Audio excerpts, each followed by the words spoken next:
What's up, soldiers? Chris here, CaribbeanPod.com.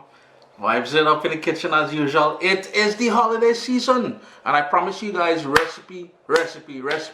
This time, however, we're cleaning out the pantry. We have all that COVID stuff sitting there not getting used. We're doing, and you can cook this down. You can cook this down and make it into a thick stew, but we're gonna keep it simple.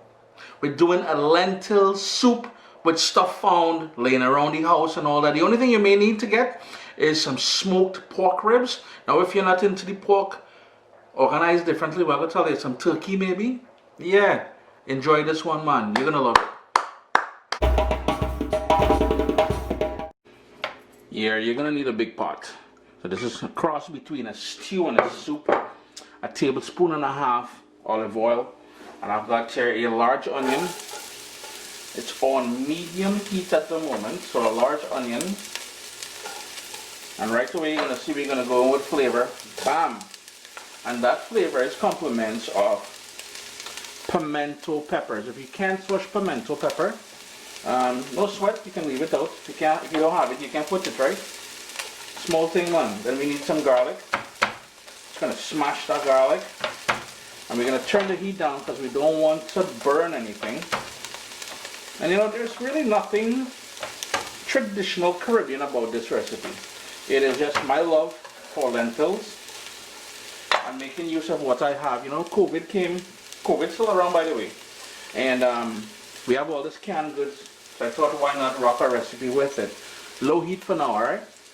The kitchen should already have that lovely smell of onions and garlic. I'm just getting some black pepper ready. A nice dose of that black pepper. I've got 2 scallions that I just gave a rough chop to. Heat on, remember that heat is on low, eh? Give that another quick little stir. We're not trying to burn anything. And we know black pepper could burn it, so we're not trying to burn that either. And that garlic in there as well. Another quick little stir. 2 stalks of celery. And along with using that canned good that you have there, if you were stockpiling during COVID there, it's a great opportunity to clean out the fridge. So that 2 stalks of celery there. We're going to add some carrot in a second. I just want a low heat. Continue with that low heat. A large carrot, all diced up. And that is about a half of a centimeter sort of cube that I did. Because we want this to have a bit of texture and body when it's all said and done. And it's a cross, like I said, between a stew and a soup. Or you can cook it all the way down and get it like a side dish if you wanted to, right? But a great little starter, something, holiday season coming up there. You rock this and hey, you're winning points. It's been about 3 minutes since I added the ribs to the pot here. My heat has been on low, by the way, if you're wondering. And I know you guys saw me go in with that pimento pepper. No heat. Ton of flavor, no heat, but I might want some heat, so I'm going in with the bottom half of a Scotch bonnet pepper, and that's where all that heat is going to be. But there's still going to be a bit of a kick from the bottom part there, because I might like it a little spicy, Now here's where we're going to go crazy. Out of a can, lentils. Out of a can, lentils, and it's been drained and rinsed under cool water, and then a can of stewed tomatoes, and that has celery and what is in there? Hold on, celery, bell pepper, well, green peppers, and onions. But we already have that going on in there, so don't sweat too much. Next up, we need some salt. Now, keep in mind that canned lentils, that canned tomato, the smokiness, the smoked ribs that I put in there, as well as the chicken stock I'm going to use, all have salt in it, so don't go too heavy with the salt there at this point anyways. We want a nice heaping tablespoon of Caribbean green seasoning, and that is the real stuff there.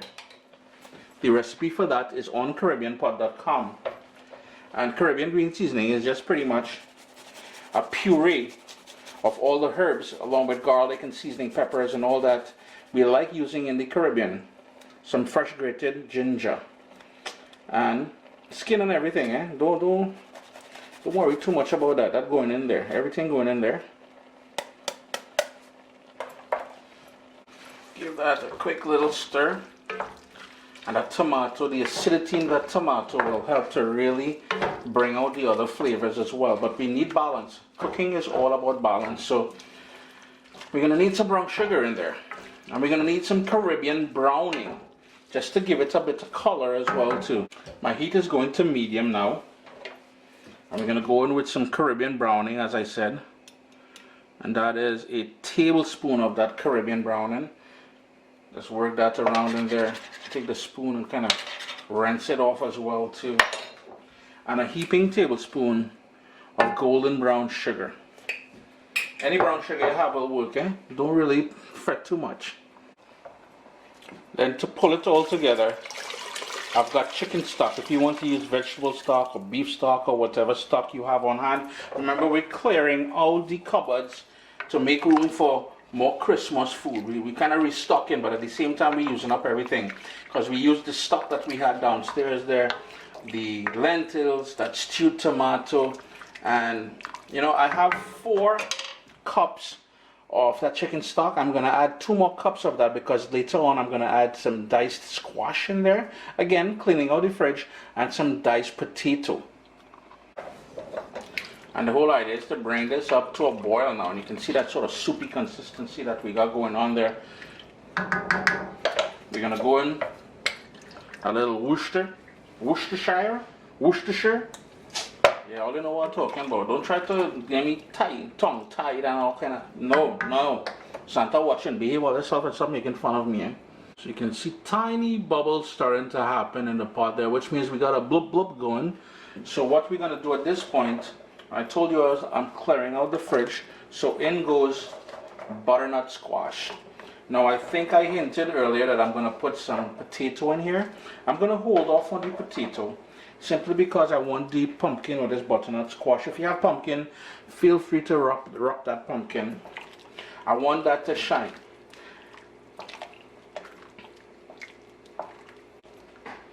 Come back up to a boil after I added that butternut squash to the pot here. I'm going to turn my heat down to sort of a cross between a rolling boil and a simmer. Nothing too violent. And we're going to let that cook for about 25 minutes or so, and then we'll have a lovely little something to tuck into. But later on we'll taste it for salt and adjust it accordingly too, right? What I forgot to mention to you all, lid on with about 1/2 centimeter there, just for it to breathe. It's been going on that boil that you're seeing there for 25 minutes. Taste it for salt at this point, and you have a couple other options.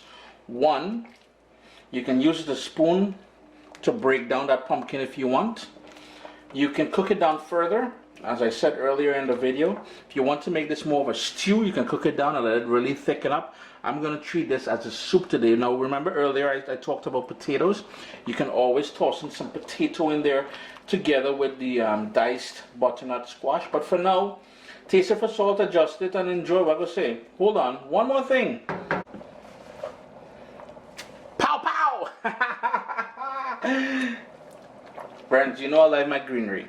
So I went in there with some chopped parsley at the end here. Always a pleasure having you guys here in the kitchen with me. A lovely little something to make over the holiday season. Everybody's going to tuck back and enjoy this with some homemade bread or whatever. I know everybody into the sourdough. Here's a great use for this sourdough. Dip it in there. Enjoy. Uncle Chris says so. Irie.